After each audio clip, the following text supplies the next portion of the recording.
All sports, all plays. Yeah. All sports, all plays.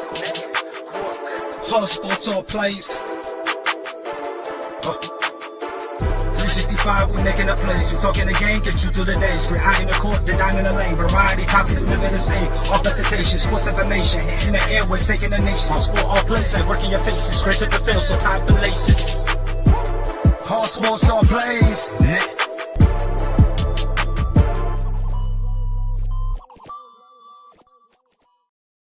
What is going on, everybody? I know this isn't the most traditional of ways we normally go about this. We do not have a mic on the mic intro. We do not have anything for you guys to totally bring to the table. But we have breaking news. Obviously, it's been about 30 minutes since everybody found out, since it was exposed by Jeff Passan and ESPN. Fernando Tatis Jr. gets busted for PEDs. That is... wow. That puts a damper on the entire MLB season. That puts a damper on the postseason, October. Everything that everybody was expecting of the San Diego Padres once this team got healthy literally just changed. You know, the move of Juan Soto looks so much better now for the San Diego Padres than it ever did before. And the biggest part about that is, you know, you had this understanding of, you know, you have a three-headed monster in Machado, Soto, and then Tatis when he comes back sometime in September. Now you're getting to the point to where you understand Fernando Tatis Jr. just got busted for steroids. You know, whether it be, you know, I've seen different versions of this throughout the years. This might not be a guy who wants to hit 60 home runs like Mark McGwire, Barry Bonds, or Sammy Sosa. This is a guy that just wants to stay healthy. That's what I'm perceiving from this so far. At least from, you know, the outside looking in, to me, it looks like one of those conversations to where we can sit here and we can say, realistically speaking, Tatis did not need help to be better at his game. The biggest thing about this right now, and you see it with guys like DeAndre Hopkins on the Arizona Cardinals in the NFL, the reason he's on PEDs is because he can't stay healthy. He can't stay healthy whatsoever. And that's one of those things where guys just want to be able to be physically fit and able to play. You know, the talent is there. Everybody understands the talent is there, and that's not going to change for Tatis either.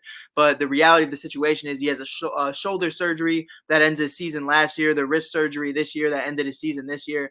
There's a lot of things that just go into him not being able to stay healthy, and that might be what went into this. You know, it might not be, you know, he's a scumbag and he's trying to cheat and change the game. That might not be the case at all. You know, so before anybody sits here and says Fernando Tatis Jr. is horrible to the game and this, and that, like normally we'll see from Rob Manfred, who immediately shuts down all PEDs. But there's a lot of PEDs, you know, there's a lot of things that go into that where, you know, he might just be taking supplements. He might just be taking certain kind of creams or certain kind of things that go into that where it has nothing to do with an actual steroid. But who knows what it might have been. Somebody commented, you look like Lori Lightfoot. I appreciate that. But with that being said, I do think at the end of the day, you know, this is going to change everything. This is going to change everything for the postseason. You're looking at teams right now in the National League, outside of the Braves, outside of the Dodgers. Let's talk about guys that, you know, are on such a hot streak. My guys at In Off the Bench podcast, they do an amazing job over there. Big Cardinals fans, except for DB. He's a Rays fan.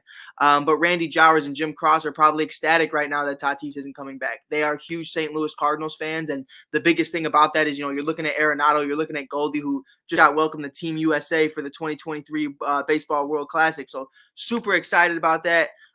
Somebody commented right here, John Suggs, happy to see you, my brother. Tell us again what Soto numbers are since he went to the Padres.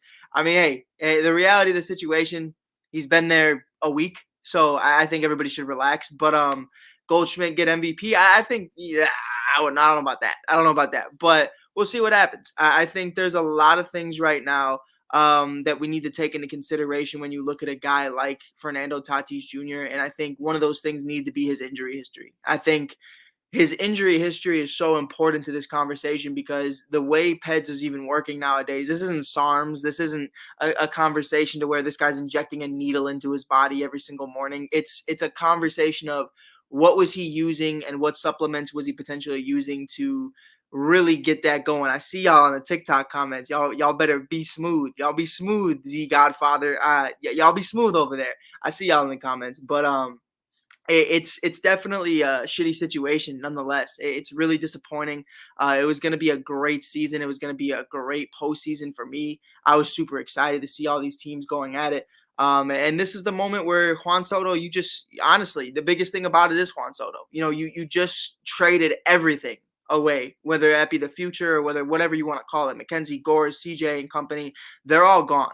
So Juan Soto right now needs to go back to the Juan Soto of old and be that 290 plus hitter, be that guy who can truly be there. And I truly think that, if he can't do that, I don't know how far and how deep this team can go. That's one of those conversations. I understand it's an off year for Juan Soto. The last 5 years, he's been a 290 plus guy at the plate, and 30 plus homers a year. He's one of those guys you can count on to steal a few bases too, and great defense. But the reality of the situation is he needs to be a lot better. He needs to be a lot better right now, and I think this puts a huge damper on things. But that's really all I got for you guys right now. We don't have too much breaking news about this. We don't have too much information. Just wanted to get it out there. Just wanted to report it live from the ASAP Network and on Mike on the Mic podcast. We're definitely checking it out right now. Got one more comment before we get out of here. This isn't going to be a super long video.